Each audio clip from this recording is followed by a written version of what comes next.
is we've isolated a piece of the background, and inside of that yellow square is the tree branches that are above the fence. And then when we get to the other square, so bring that over, and that's off to the side, so we know that that's real, that's part of the environment.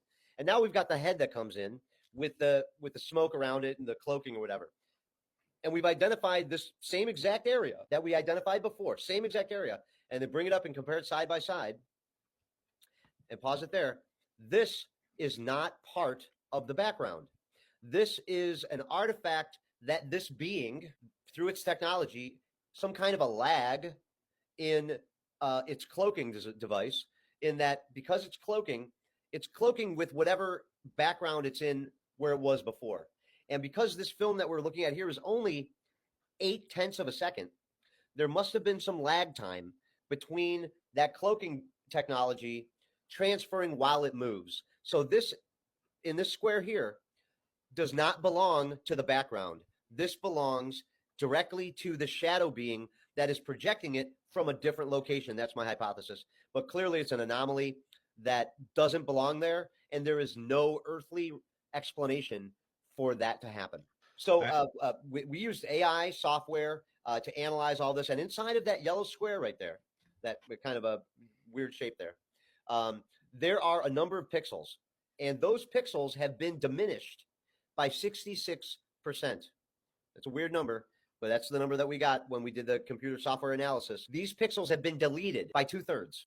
There's no explanation for that whatsoever, other than some sort of a force or technology or something that is interfering with the camera's ability to capture the image.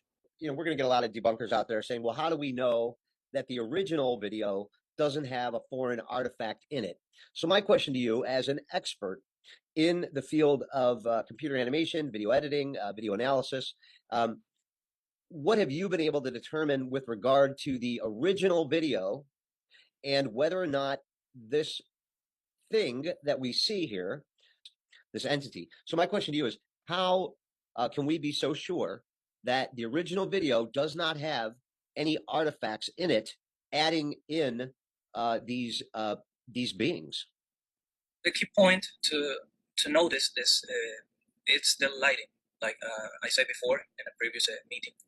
So you can be sure that there is something in the video, because normally when we do digital compositing, there is a way or path that normally you can see in the pixels, because as you know, at the moment to add other elements, make some overlays at the moment to create the compositing, you can see the different in the pixelization and the pixels. But this video has not been altered in any way. It's an original source. It's an original video. After a review several times and use a special software to track all this motion, vector motion, I noticed that the shadow that you can see over the fence in reality it's in the video. And you see it matches perfectly the motion of the shadow behind.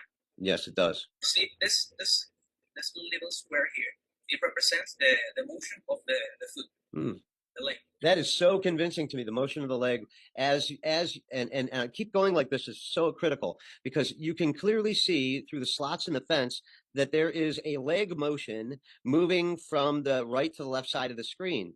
And clearly it is behind there. So this isn't just like a head floating in space. This is a head of that is somehow that does not have full opacity. I think you previously determined that the opacity of the head of the shadow is only at about 33% opacity versus a normal shadow, which would be at 100% opacity, or an object in the screen, which is at 100%. And this isn't anything that you did. It's just what you were able to determine, that this shadow being, or this being in the shadows, possibly creating its own shadow or smoky filter or cloaking technique, is not only cloaking itself from the people there, but cloaking itself from the camera itself, in that it's minimizing our ability to identify pixels inside of that shadow. Exactly. This is a compilation of all of the footage with regard to evidence of the meteor. So we've got official dash cam footage from the Las Vegas Police Department. We have several ring cameras. We can see, what people are saying is a fireball. But let's take a look. See, I've seen shooting stars, and that looks way too big. So now we've got exact time and location. This is infrared. So this is infrared. So it looks green on infrared. And the optical without heat signature. So this is not showing heat. If that was a meteor, it would have a massive heat signature because it's a fireball, right? But there's no heat signature. So now we've got a long wave infrared, and now there's no meteor. And now the next thing I want you to listen to in the other clip that has audio with the alleged meteor, and we can hear a consistent audio in all of the footage. Take a listen.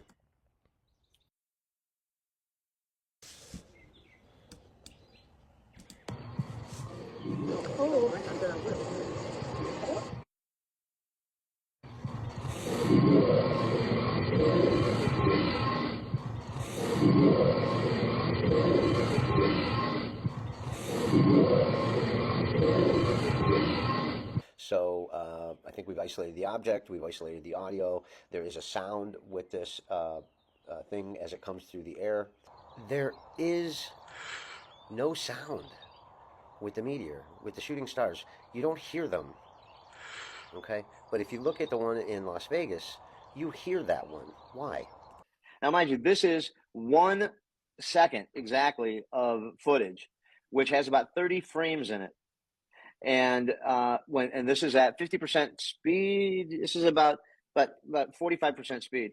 I could slow it down to 10% speed, and we could try to see every single frame that's available there. But then you lose the movement, and I think the movement is what's the compelling part of this, because if it's just a shadow or it's some kind of visual anomaly, well, shadows aren't going to move like that. Your imagination isn't going to move like that. You can't manifest something to move inside the screen. And I think that's why I like this video, is because you can clearly show something in the background that at least the first two, Angel and the uncle, or his father, I think his father, that they're reacting to. And it makes sense to me that that's what they're reacting to. And whatever it is, it's moving.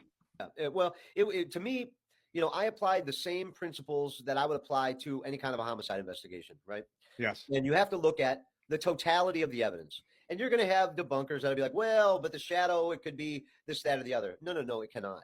And I want to open this up. Everything that we've done, I'm opening it up for peer review, okay? Anybody out there with a degree in photography, anybody out there who's a qualified expert witness in video analysis like I am, anybody out there with a master's degree or higher in education in video analysis, video editing, photography, film development, computer animation, and so on and so forth, bring it on.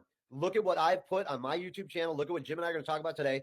And I'm willing to hear what professionals in my field have to say about this and open it up. And if I'm wrong, I'll admit it. But I think that the evidence at this particular time with what we've seen here is proof. A couple things, that these entities, both in the background and in the foreground behind the fence, are real. They're there. This is not fake. This is not a fraud. I guarantee it. 100%. These two items, these two beings are in the real world environment with the Kenmore family. That's a fact. It's an absolute fact. That is there, and the one in the background is there. 100%, beyond any reasonable doubt, these beings are there. Now, the question is, who are they? Where are they from, and what do they want? That's where the conversation goes after this presentation, Jim.